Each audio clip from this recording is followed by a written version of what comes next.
Бәріне сәлем достар. Бүгін біз үшінші жұп ми нервтері, көз қимыл нерві, нервус окуломотористі талқылайтын боламыз.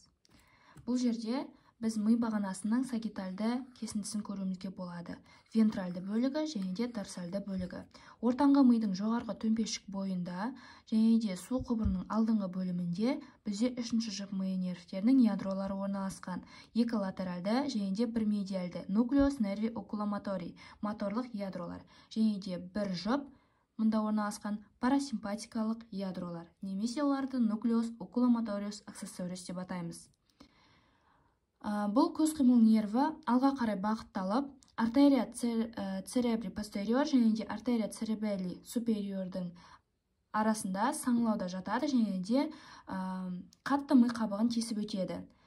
Және де бұл нерв көз ұясына жоғарғы көз ұя саңылауы арқылы енеді.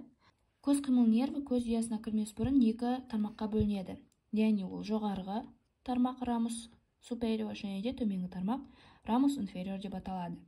Жоғарғы рамус супериор ол бізде кішірек болып келеді, кішірек тармақ болып келеді және де екі бұлшықетті нервтендіреді. Оның біріншісі мына тұрған мускулус ректус супериорда және де екінші тармағы мускулус леватор пальпебре супериористі нервтендіреді.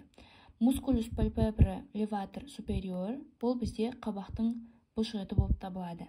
Ал төменгі тармақ рамус инфериор ол бізде ірілеу болып келеді және де үш тармаққа бөлінеді. Мускулус ректус медиалис, яғни мына тұрған бұлшықетті екі жағынан да нервтендіреді.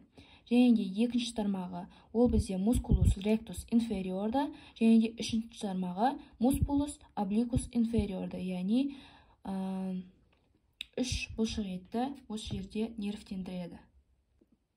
Сонымен қатар төменгі тармақ, яғни рамус инфериор белгілі бір бөлігін ганглион цилиариге береді, яғни кірпіктік түйінге бағытталады және де көз қимыл түбіршігін радикс окуломотория және де қысқа түбіршік радикс бревиске тарайды. Сонымен қатар осы көз қимыл нервінің құрамында симпатикалық өрімдерден шығатын, симпатикалық талшықтар болады.